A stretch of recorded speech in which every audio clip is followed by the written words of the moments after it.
A man receives a desperate call from his brother, but what he discovers upon arriving changes their lives forever.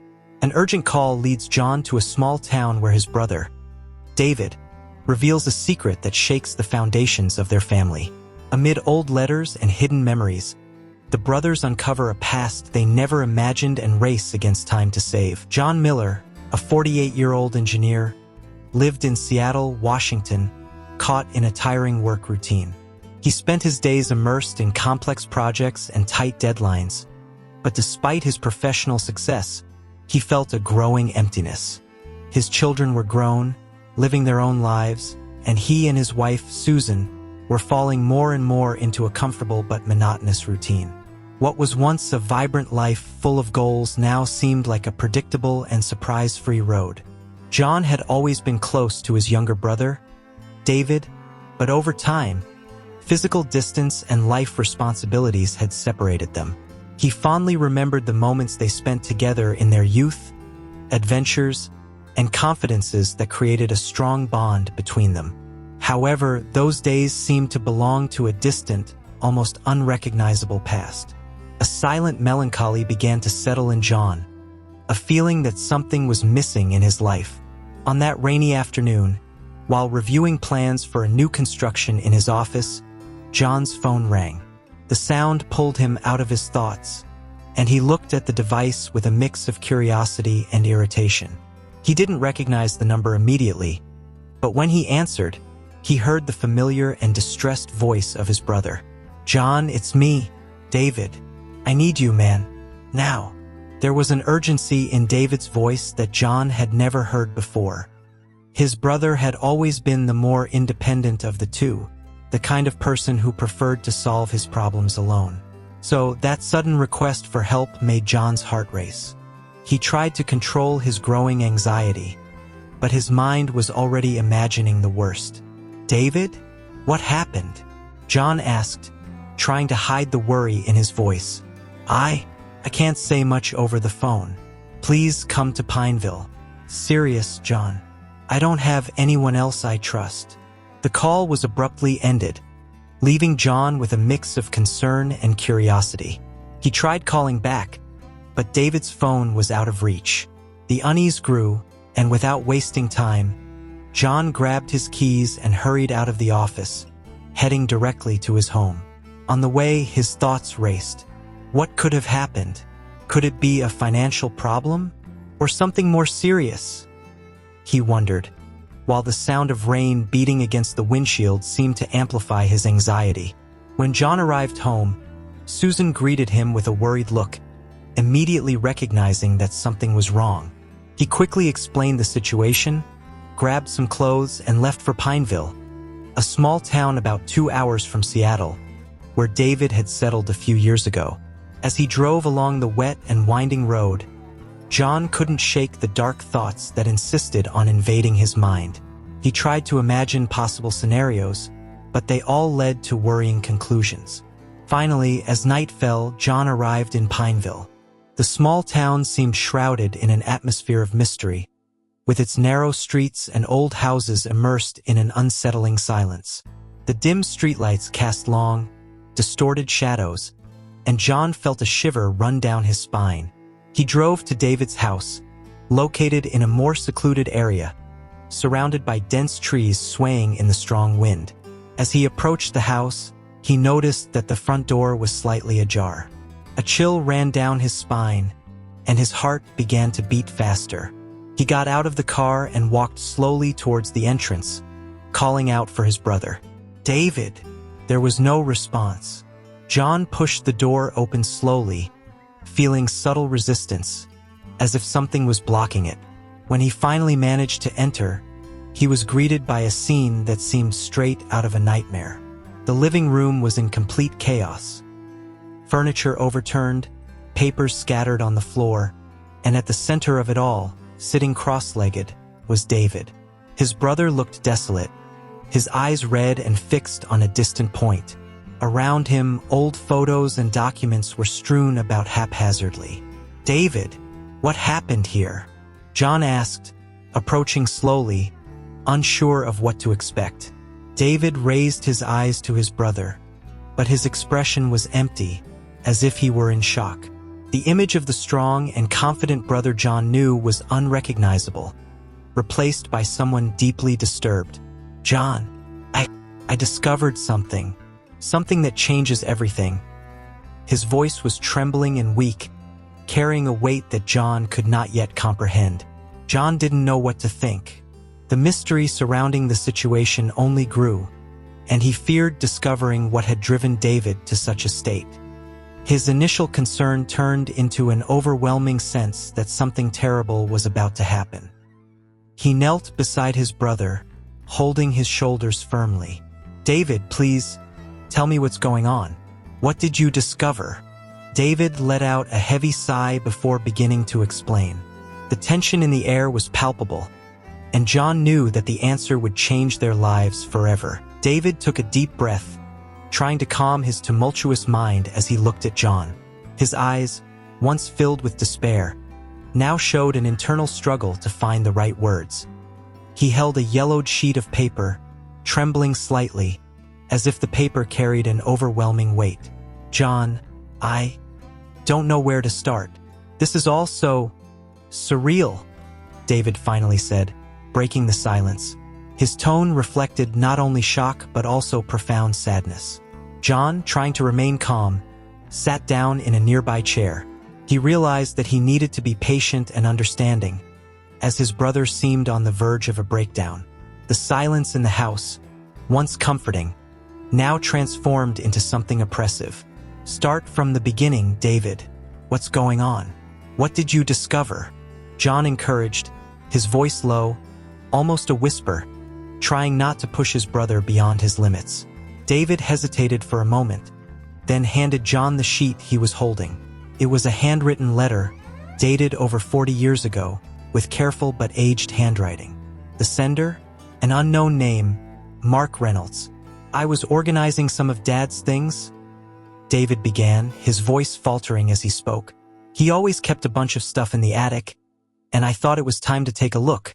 That's when I found this letter, and many others."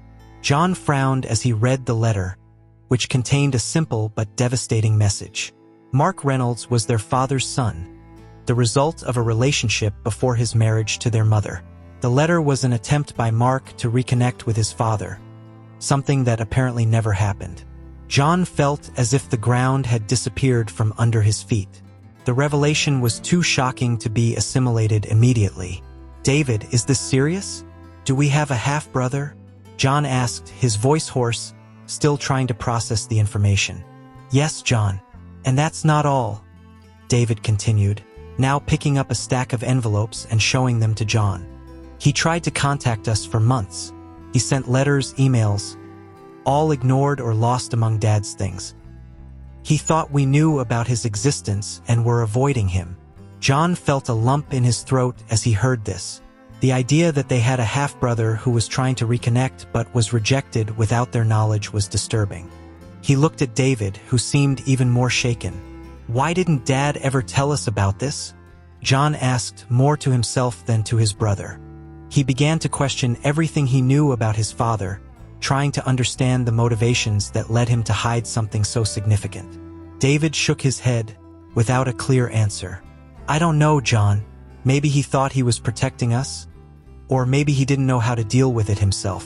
But now all this has come to light, and Mark, he needs help." John frowned, trying to understand what David meant. "What do you mean by he needs help?" David let out a deep sigh and stood up, walking to a small table in the corner of the room where more papers and photos were scattered. He picked up a photo of an older man with gray hair and tired eyes. "This is Mark. He's in a tough situation, John. He lost his job, his house, and there's something else." John felt his stomach churn. "What else, David?" David turned the photo over and showed a note on the back, with a name and a date. "Mark has a son, John, and he's sick, very sick. It's a rare disease and the treatment is expensive. Mark is desperate, he has no one else to turn to. He just wanted to reconnect with us. But now, he needs our help to save his son." The revelation hit John like a ton of bricks. He was already struggling to process the existence of a half-brother, and now there was a child in danger. He looked at David, realizing how much the situation was affecting his brother. David had always been more sensitive to family matters, and seeing his brother so shaken only increased the gravity of the situation. "And what are we going to do, David? How can we help?" John asked, feeling the pressure of the situation. David looked exhausted, as if he were carrying the weight of the world on his shoulders. "I don't know, John, but we can't just ignore this. I thought about going after Mark, trying to find him and see how we can help." John knew that David was right, but the idea of diving into an unknown past, dealing with a brother they never knew existed, and facing such a delicate situation was frightening. However, he also knew that they couldn't turn their backs on family, even if it was a family they had just discovered. "Okay, David, let's find Mark," John finally said, standing up and placing a hand on his brother's shoulder. "Let's figure this out together." David nodded, relieved to have John by his side on this journey. They spent the night awake, discussing how they would start the search for Mark, while the storm outside seemed to echo the turmoil they felt inside. What had once been just a suspicion now turned into a rescue mission, and they knew that what was at stake was much more than just a family reunion. The next morning, the weak sun crept through the windows of David's house, but the heavy atmosphere from the previous night still lingered in the air. John and David, tired but determined, spent the early hours of the day organizing the papers David had found. They were trying to trace Mark Reynolds' whereabouts, but the information they had was fragmented and, in many cases, outdated. The last letter he sent mentioned a town near Pineville, Oakridge, if I'm not mistaken, David said, looking at an old envelope he had found among the pile of correspondence. John analyzed the name of the town and nodded. "Yes, it's here." He mentioned that he was having financial difficulties, but he hadn't lost everything yet. "Maybe it's our starting point." They decided that the first stop would be Oakridge, a small town about an hour away. They took David's car and began the journey, but this time, the silence that accompanied the trip was not just of concern, but also of reflection. Both were immersed in their thoughts, considering the impact this discovery would have on their lives. The road to Oakridge wound through the mountains, passing through dense forests that filtered the sunlight, creating an almost somber environment. The sound of tires on the asphalt was the only noise breaking the silence, while the tall trees seemed to watch over the path like guardians of ancient secrets. "David, what do you think we'll find?" John asked, trying to prepare his brother and himself for what they might discover. David gripped the steering wheel, his gaze fixed on the road ahead. "I don't know, John. I just know we have to be there for him, whatever we find." When they arrived in Oakridge, they were greeted by a modest and quiet town, but there was a sense of abandonment in some corners, as if time had passed more slowly there. The streets were lined with old, worn houses, and the few people walking on the sidewalks seemed absorbed in their own lives. John parked the car in front of a small cafe, hoping they could get more information there. "Let's ask here. In a small town like this, someone must know Mark," John suggested as he got out of the car. Inside the cafe, the atmosphere was cozy, with rustic wooden tables and the comforting smell of fresh coffee in the air.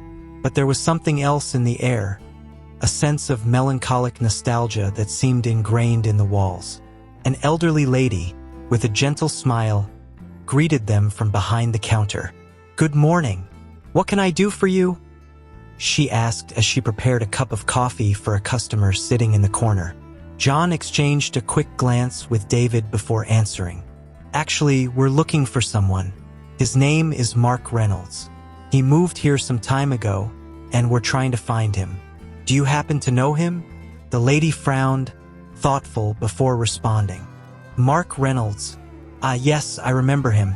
A tall man, gray hair, right? He used to come here from time to time, but I haven't seen him in a few weeks." David stepped forward, feeling they were on the right track. "Do you know where he lives or how we can find him?" The lady hesitated for a moment, seeming to assess the situation.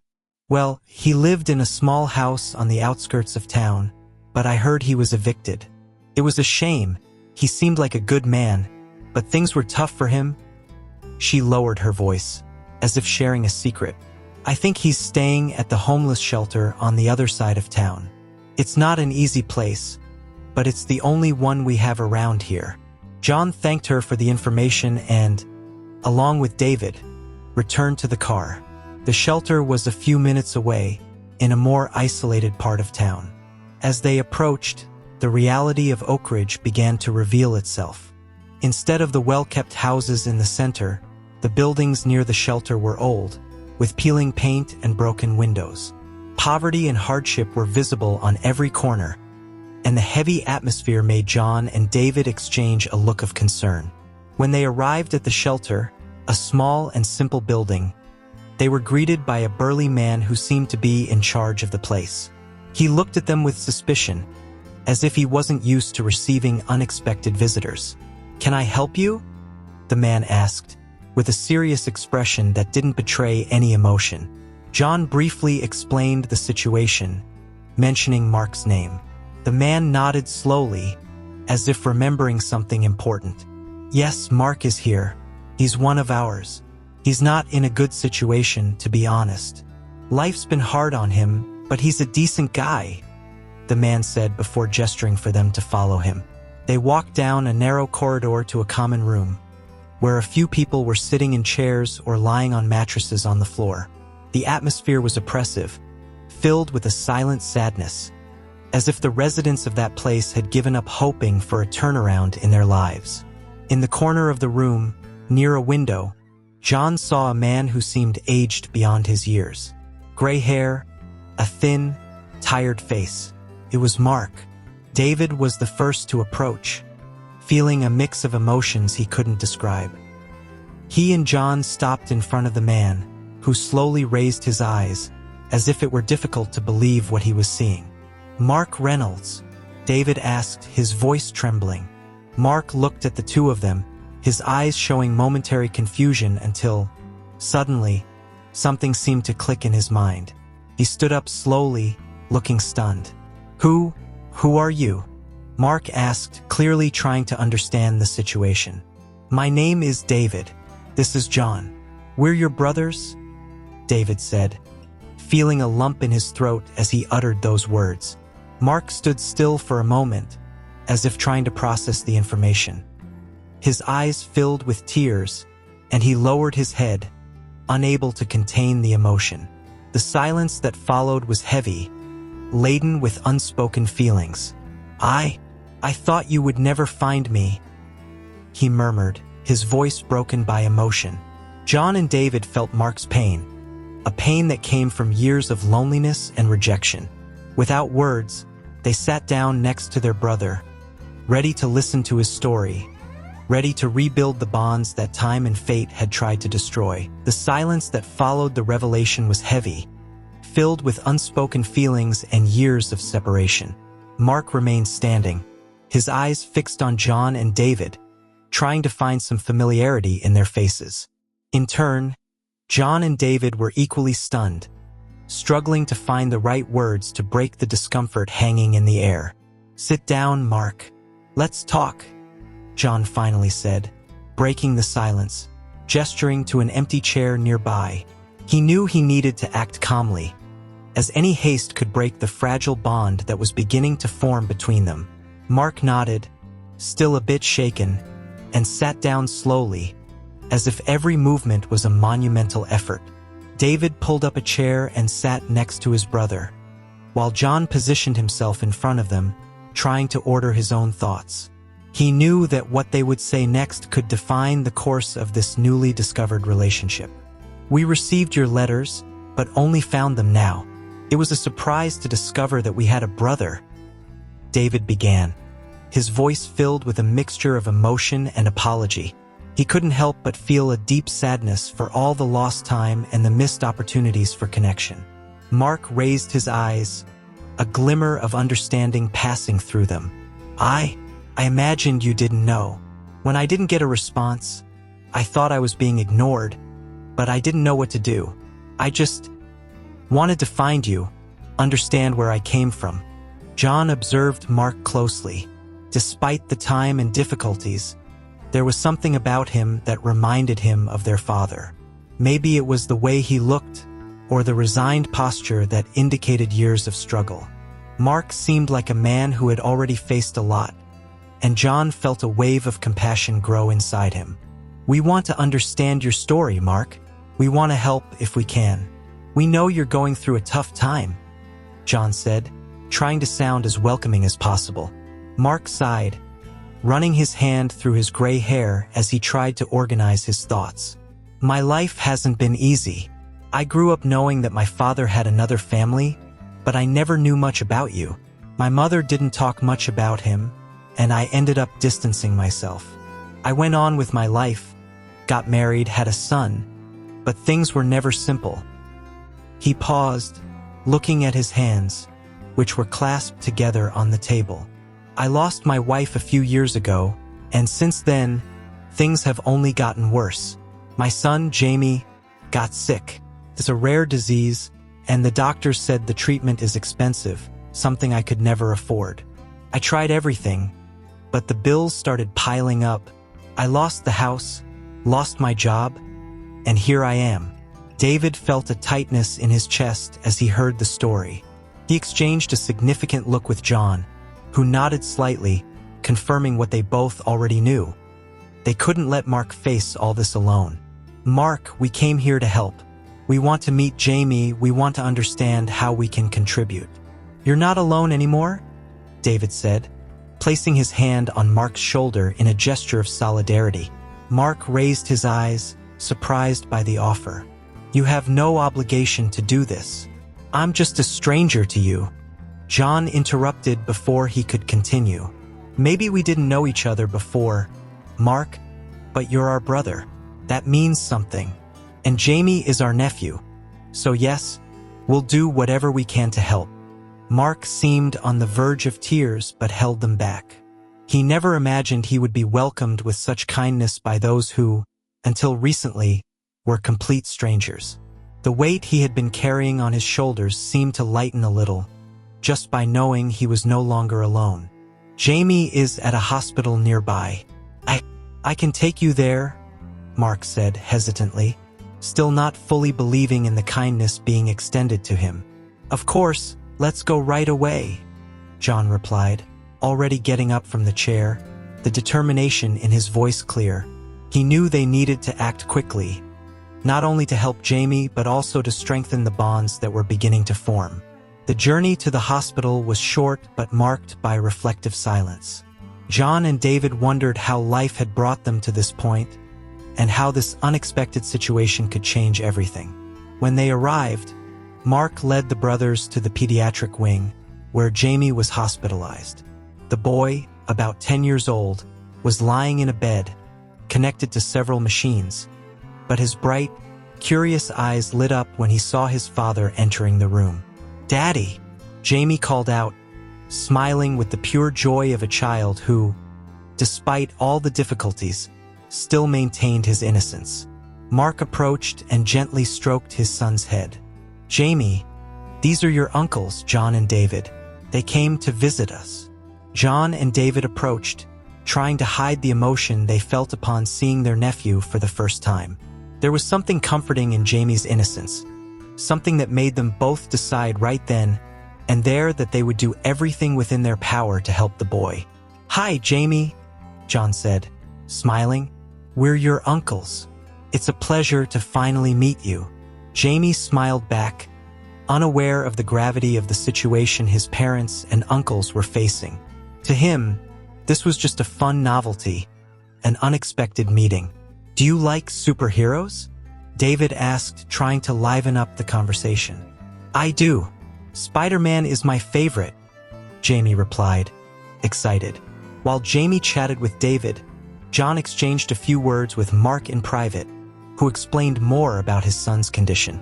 It was a rare disease that affected muscles and vital organs, and the necessary treatment was extremely expensive. Mark saw no way out, but the presence of his brothers gave him new hope. "We'll find a way, Mark. I promise," John said with conviction. Mark, with tears in his eyes, nodded, feeling, for the first time in a long time, that there was light at the end of the tunnel. They spent the rest of the afternoon with Jamie, trying to bring some joy to the boy while discreetly discussing what they could do to help. As they left the hospital that night, John and David knew they had a mission to accomplish. The journey they had begun would not end until Jamie was out of danger, and Mark finally had. The days following their meeting with Mark were intense for John and David. They spent most of their time trying to figure out how they could help. They consulted doctors and social workers, but the cost of Jamie's treatment was exorbitant, far beyond what they could afford. One day, while at the hospital, John received a call from Susan. "How are things?"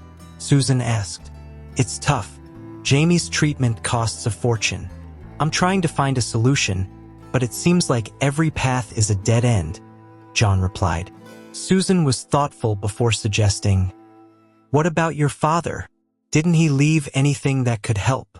The question made John remember that he and David had never explored their father's finances. He quickly hung up and went to David. "David, we need to check if Dad left any funds or life insurance. There might be something that can help Mark and Jamie." David was surprised but agreed. "You're right. We never thought about that." Without wasting time, they got into the car and drove back to the old family home. When they arrived, they went straight to the attic, where they knew their father kept important documents. The search was long, rummaging through boxes of papers and folders of old bills. They were about to give up when John found a small metal box, locked with a rusty padlock.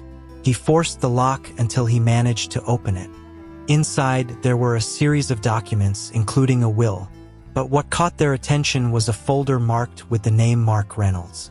John carefully opened the folder and found a handwritten letter from their father, along with information about a secret bank account. "David, look at this," John said, handing the letter to his brother. David quickly read through it.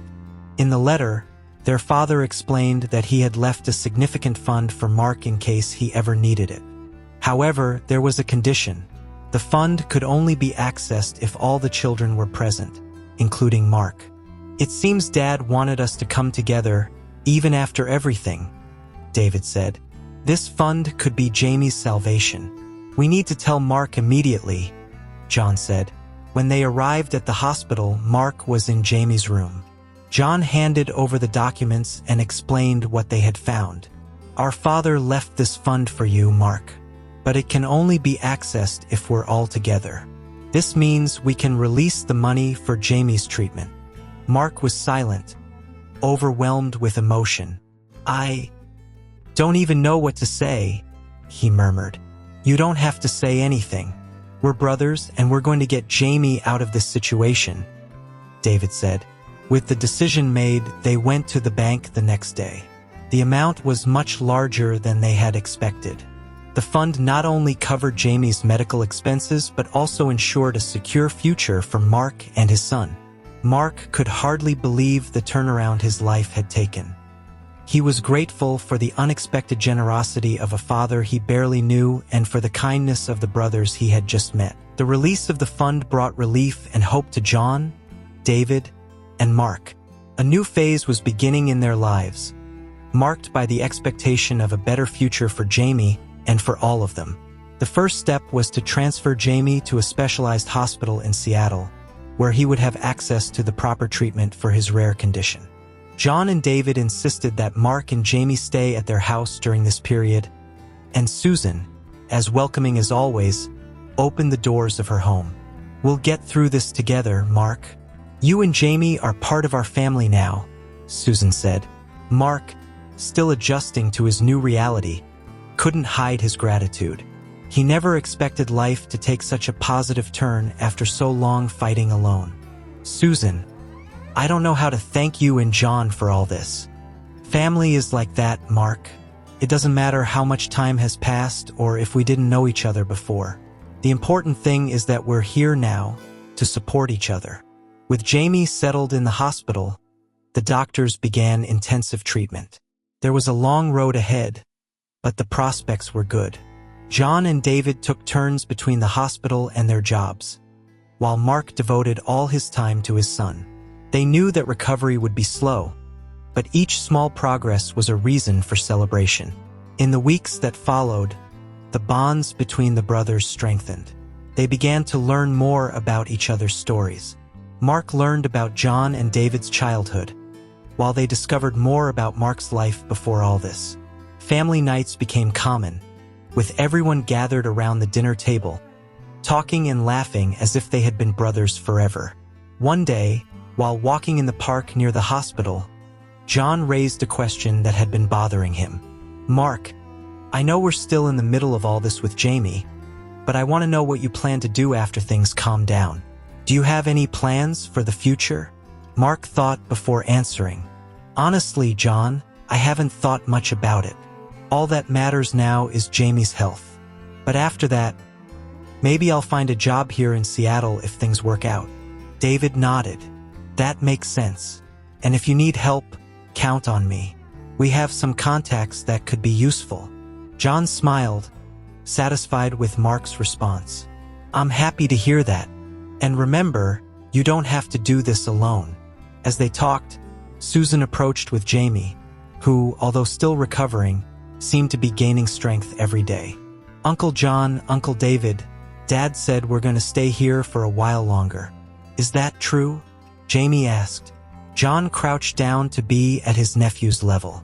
"Yes, Jamie. We're all going to stay together here for a long time." Jamie's eyes sparkled. "That would be amazing. I want to stay close to you." Mark looked at his brothers, softening with his son's happiness. "Yes, Jamie, we'll consider that possibility." The months passed quickly. Jamie responded well to treatment. The relationship between John, David, and Mark became unbreakable, and the troubled past was left behind, replaced by a future full of possibilities. On the day Jamie was discharged, the family gathered to celebrate.